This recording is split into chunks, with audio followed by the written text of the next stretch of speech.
അപ്പോൾ നോക്കിയപ്പോഴാണ് ഇവിടെ കണ്ടത് പേരക്കയുടെ തോട്ടമാണ്. പേരക്കത്തോട്ടം. പേരക്കയൊക്കെ അവിടെ നിൽക്കുന്നുണ്ട് കേട്ടോ. കൊള്ളാം കേട്ടോ. ഇഷ്ടംപോലെ പേരക്കത്തോട്ടമാണ്. നമ്മൾ അകത്തോട്ട് പോകുന്നില്ല. ആരെയാണെന്ന് നമുക്കറിയത്തില്ല. കാരണം പേരക്ക നിൽക്കുന്നുണ്ട് ഇവിടെ. ഉണ്ടോ അവിടെ ചേട്ടൻ ഇവിടെ നിന്ന് പിച്ചിക്കൊണ്ടുവന്ന് വിൽക്കുന്നതാന്ന് തോന്നുന്നു. പിച്ചിക്കൊണ്ടുവന്ന് വിൽക്കുന്നതാന്ന് തോന്നുന്നു. ഇഷ്ടംപോലെ ഉണ്ട് കേട്ടോ. അങ്ങോട്ട് ഇഷ്ടംപോലെ പേരക്കത്തോട്ടമാണ്.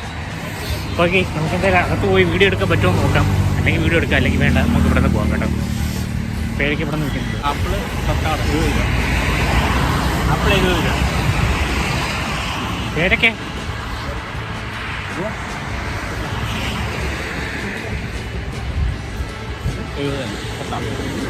NH-ആണ് ഇത്. NH-ൻ്റെ തൊട്ടടുത്ത് തന്നെയാണ് ഈ തോട്ടം ഉള്ളത്. ഇവിടെയാണ് സംഭവങ്ങൾ. എനിക്ക് തോന്നുന്നു ഇവിടെ അകത്തോട്ട് കയറിയാണ് അവർ പിച്ച്. നമുക്ക് ഇവിടെ നിന്ന് ഇങ്ങോട്ട് എൻട്രി ഉണ്ടോ ഇല്ലോ നമുക്ക് അറിയത്തില്ല. ഇവിടെ ഉണ്ടായ ഓറഞ്ച് ആട്ടോ. നോക്കാം. ഈ ഇപ്പം നമ്മൾ ജ്യൂസ് കുടിച്ച ഇതാണ്. ഞാൻ കുടിച്ചു.